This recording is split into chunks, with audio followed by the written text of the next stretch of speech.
I started streaming just a little over a year ago with really the intention to get better at chess. And I just wanted to document that. Life happened and I found different value from Twitch and a great little chess community.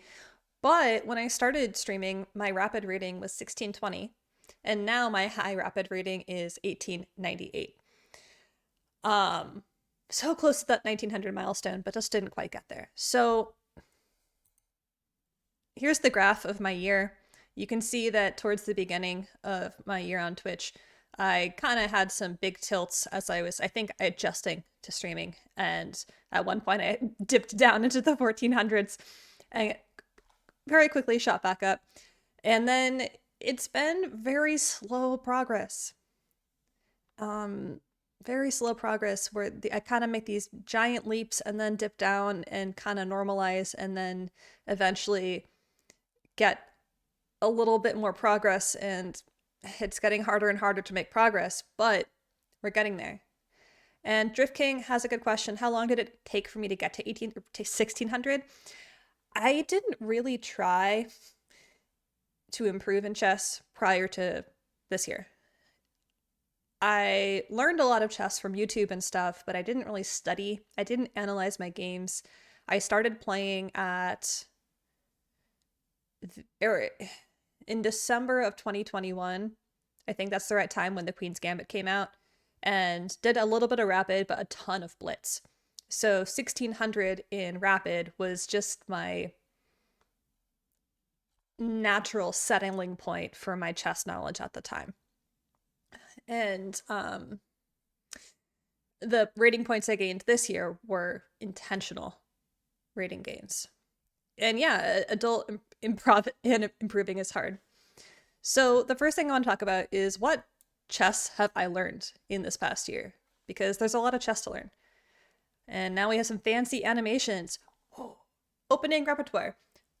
I held firm to the beginner mindset prior to this year of you don't need to study openings, just learn opening principles. And that did me very well for 4 years. I used a lot of Chessbrah's Chess Steps series and the opening principles he talks about there. But this year I started building my repertoire.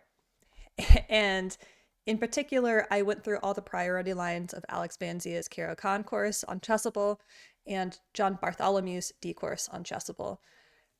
And I really enjoyed both of those and feel like it's definitely helping.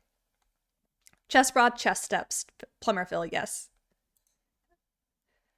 And the other thing I've learned is positional chess. I had no idea, like I heard that word be prior to this year, but I didn't know what it meant. And Silman's Amateur Mind really helped solidify what this actually means.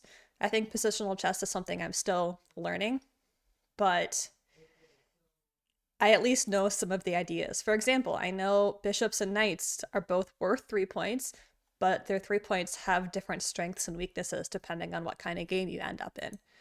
I've also learned about space and controlling the center, which a lot of YouTube beginner videos talk about controlling the center, but as a beginner, I don't think it's really clear why you need to do that. But this year I've started to see a little bit more like when you control the center, you control a lot more territory, and it's easier to figure out where you want to make an attack instead of where you want your opponent to make an attack. And T-checks, I generally don't watch Chessbrah just because I think it's not a vibe I vibe with, but the Chess Step series is a little trolly, but a lot educational, so I do recommend it. The next one, tactical vision improvements. I have done so many tactics this year. Checks captures threats and focusing on forcing moves first, where if you watch me do puzzles, most of you do, you know I go through checks. Where are the checks in this puzzle? Often that is the starting move of a tactic, at least at my level. And then from there, what can you capture? And then from there, what can you threaten? Because all of these allow you to keep the initiative compared to your opponent. And if you have the initiative, you can make the big ideas happen. And also, I played my first ever over-the-board chess games in tournaments this year. I have played my first 24 games in USCF rated tournaments. And I also played a very fun pub chess blitz tournament where I won a trophy. This trophy. It's my first ever chess trophy. Okay, and then I'm always an advocate of not having to spend money if you don't want to or don't have it. So I have some free resources for you. And these aren't exhaustive by any means. They're just the ones that over the past year I've enjoyed a lot. So starting with Laszlo Polgar puzzles. I'll in my Discord after today's stream, I'll post a link to all of these resources. But I really enjoy the Laszlo Mate and 2 puzzles. I think they help me see the board really, really well. Also, Lichess Tactics, Healthy Mix, as well as the targeted themed puzzles. I really, really, really like Lichess puzzles. I think that they give you positions that are a little more nuanced, not just going for mate every single puzzle. Whereas chess.com, FB, thank you for subbing for 4 months. I super appreciate it. And Lichess puzzles are free, unlimited for free, as well as their analytics are great. Did you know that you can see all of your Lichess analytics? Let me pop on over there and show you really quick. If you go to your puzzles tab, or if you go to your puzzles dashboard in Lichess, you get these really cool graphs showing you your strengths and weaknesses, and you can even see improvement areas. So what are my improvement areas? I'm not at all surprised by this. Discovered attacks, advanced pawns. I'm surprised pins aren't on here because I've been struggling with pins lately. And this is basically telling you what you can work on. If you're not sure what to study, here you go. So my other free favorites, Bartholomew's D4 course on Chessable is 100% free. It's a short course, it's 45 variations. But if you've never had an opening repertoire before and you don't want to spend money on one, this is such a sensible starting point. So other free things, Chess Monitor. If you aren't sure what your opening strengths and weaknesses are, Chess Monitor is great for that because you can import one account for free and then update it as many times as you want and set time ranges. So if you're working on your D4 opening, for example, and you have a month of that, you can go into Chess Monitor and say, okay, for the last month, how are my openings with white? And it'll show you which ones you're doing well with, which ones you're not doing well with. So I enjoy it. The next one, Chess Mood. It is a paid product, which I haven't tried, but the marketing articles they have are written by GMs, and they're just talking about how you can think about chess, how you can approach getting better at chess. And I've taken a lot of my ideas from them, and I really like them. Oh, and somebody in chat says that they've got Chess Mood and it's good. Yeah, I have thought about trying Chess Mood, for course material. I just haven't yet. And the next one, YouTube. It's free.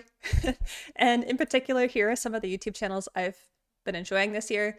Chess Network, one of the OG chess YouTubers, has phenomenal game recaps for high-level classical games. He breaks them down really well. He explores interesting lines that he thinks of, and he's a really strong player that makes ideas digestible to somebody like me. The next one, chess coach Andres and GM Noel Studer kind of fall into the same bucket of how I use their YouTube content. I use their YouTube content for knowing how I should analyze my chess games, because people always say, oh, to get better at chess, you should analyze.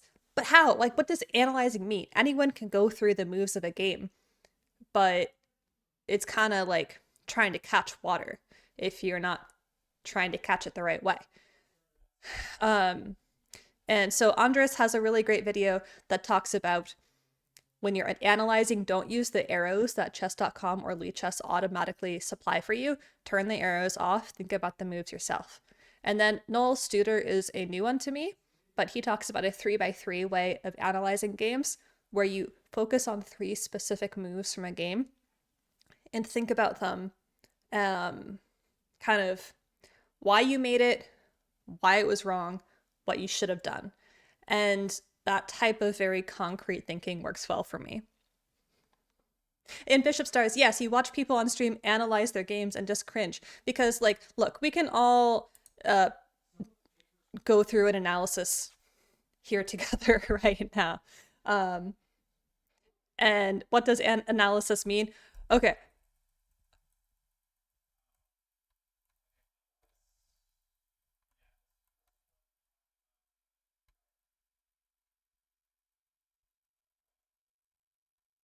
Okay. Yeah.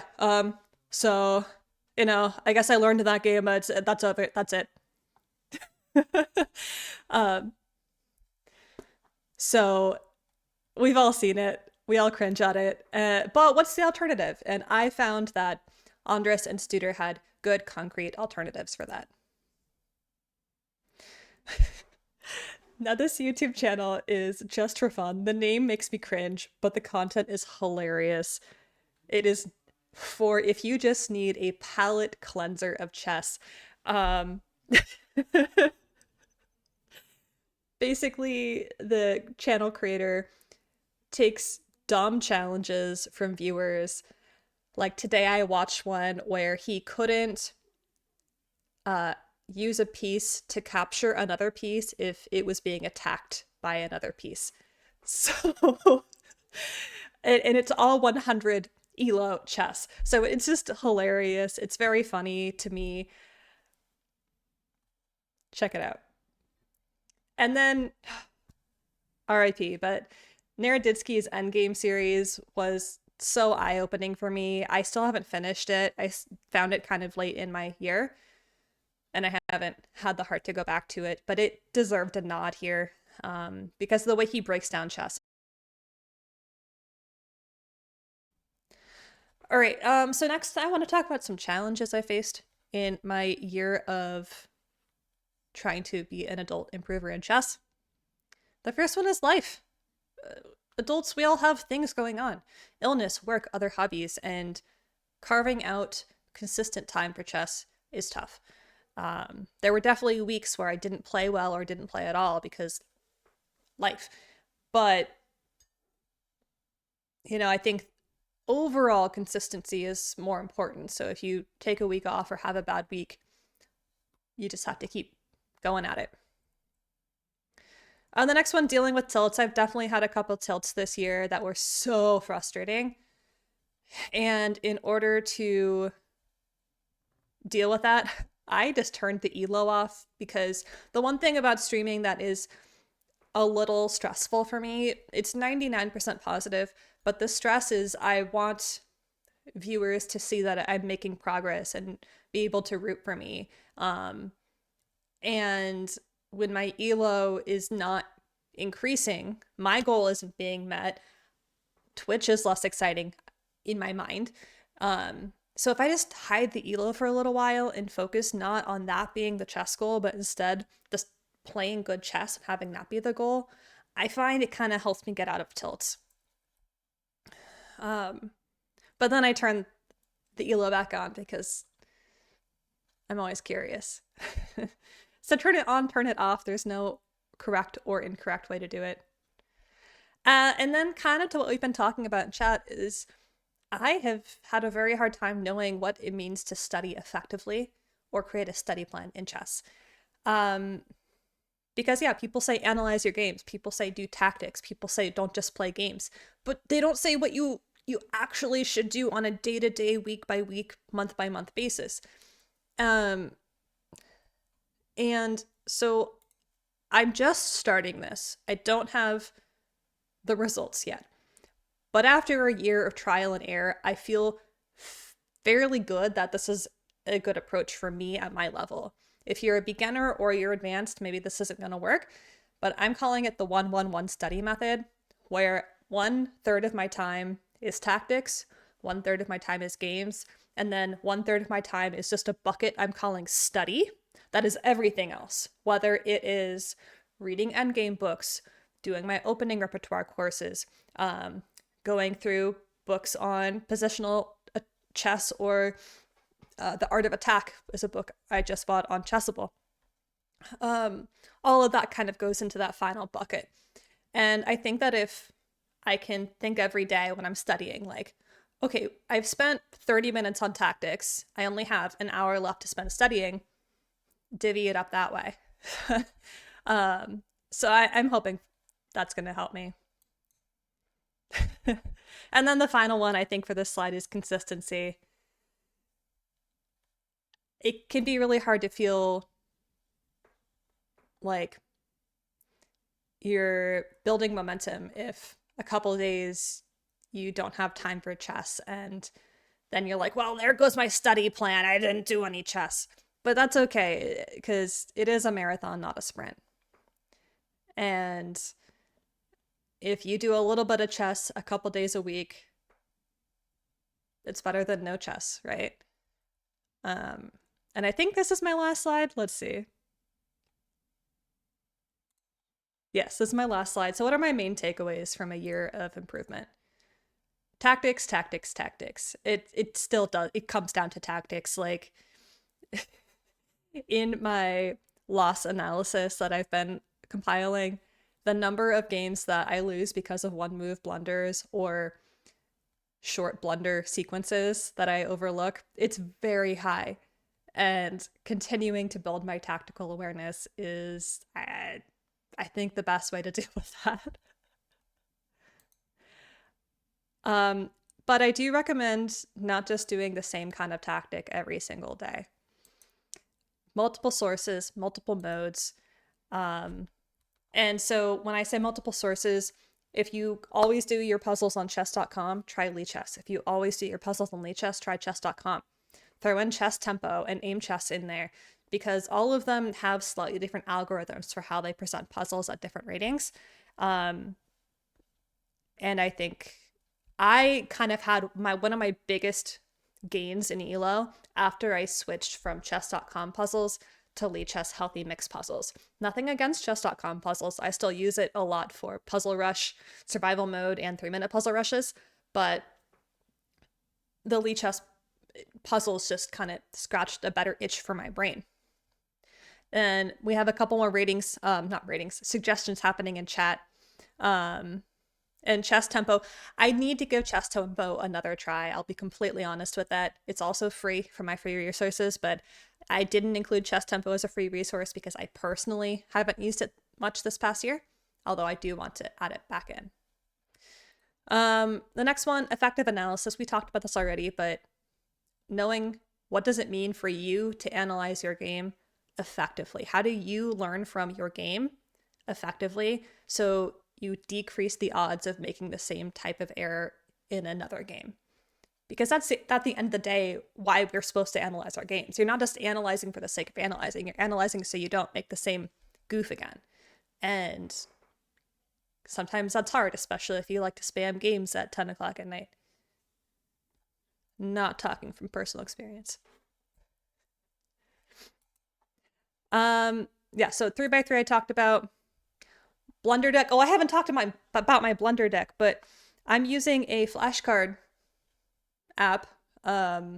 It's open source, called Anki, Anki, where when I have a game where I blunder, I take a screenshot of that blunder, make it a flashcard, and then Anki is cool because it does spaced repetition based on how comfortable you are with the card. So if a card is easy for me, I won't see it again for weeks. But if a card is hard for me, and I tell it it's hard for me, it might show it again to me like the very next day.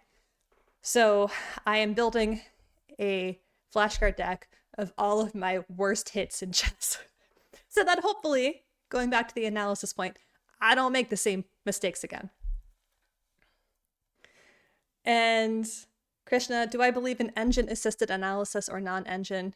You personally lean toward engine-assisted. Yeah, I always try to think of the best move on my own first, because it is very, very easy to get on autopilot. If you're just going through the moves and you say, oh yeah, engine recommends I play a6 here, are you going to remember that that's the right thing to do versus, oh, maybe a6 is a good idea here because it does this and this and this. Engine, what do you think? Oh yeah, that makes sense. And kind of using it to confirm rather than to tell. And then I'm also creating a why I'm losing document on the recommendation of a YouTuber named Cameron with a K. And spending a little bit of time every week just reviewing the week's losses. It's painful, but it also helps me see my chess a little bit more holistically. This is also a new addition to my chess improvement journey, but I'm hopeful that if I stick with it, I'll see improvements. Okay, and that's the, oh, nope, it's not the end of my slide deck. There's one more that's very important. My mantra. It's my mantra in all things, not just chess improvement, but comparison is the thief of joy. Some people are gonna improve in chess way faster than me. They are improving way faster than me in chess. Some people are amazing blitz players. Some people are amazing over the board players.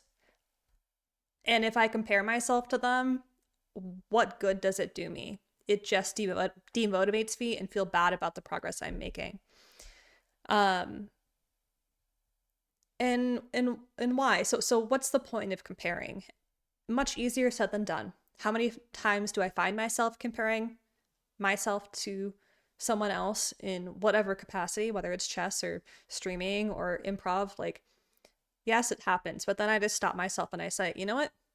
Comparison is a thief of joy, and it is not serving me in this moment. And so yes, my journey to chess improvement has been slow, but it's been somewhat steady, and I definitely know more about chess than I did this point last year.